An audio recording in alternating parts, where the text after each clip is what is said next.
Hi friends, ఈ banks జాతీయకరణ మనకు 3 ఫేజెస్లో జరిగింది. ఒకటి 1955లో the imperial bank of India దాన్ని స్టేట్ బ్యాంక్ ఆఫ్ ఇండియాగా మార్చారు. తర్వాత ఇందిరాగాంధీ గారి హయాంలో 19 జూలై 1969లో మనకు 14 బ్యాంక్స్ నేషనలైజ్ చేశారు, ప్రైవేట్ బ్యాంక్స్ 50 కోట్ల మూలధనంతో. దాని తర్వాత మళ్ళా 6 బ్యాంక్స్, మళ్ళా 6 బ్యాంకులను ఏప్రిల్ 1980లో మనకు జాతీయం చేశారు ఇందిరాగాంధీ గారు. దాన్ని మొరార్జీ దేశాయ్ గారు అడ్డుకున్నారు, అయినా కూడా ఆమె చేశారు. సో ఈ బ్యాంకుల జాతీయకరణలో ప్రధాన ఉద్దేశం ఏంటి?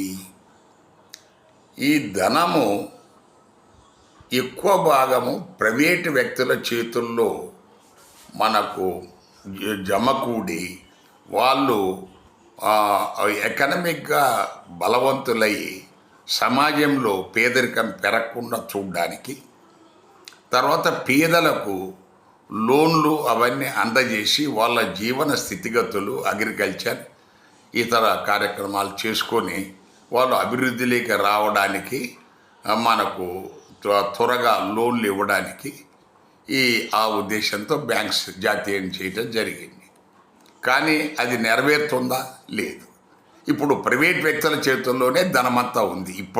ఇప్పుడు కూడా జాతీయం చేసి 1969లో జాతీయం చేస్తే 2026లో కూడా అదే పరిస్థితి ఉంది. సో అంటే మనకు వాళ్ళు చెప్పిన ఉద్దేశం ఒకటి, కానీ బ్యాంకుల జాతీయకరణ జరిగిన తర్వాత అక్కడ వర్కింగ్ సిస్టంలో ఇంకా ప్రైవేటు వ్యక్తులకే వాళ్ళను ధనవంతులు చేసి పేదలకు లోన్లు ఇవ్వటం లేదనేది అందరికీ తెలిసిన విషయమే. వాళ్ళు మనకు ట్రాన్స్పరెంట్గా లేదు, ఏ బ్యాంకు కూడా ట్రాన్స్పరెంట్గా లేదు.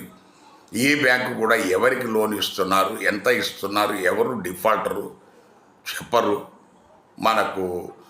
తర్వాత ఈరోజు చూస్తే లక్షల కోట్లు మనకు ఈ బ్యాంకు రుణాలు ఎగ్గొట్టి డజన్ల కొద్దీ మనకు లండన్, అమెరికాలలో ఎంజాయ్ చేస్తున్నారు.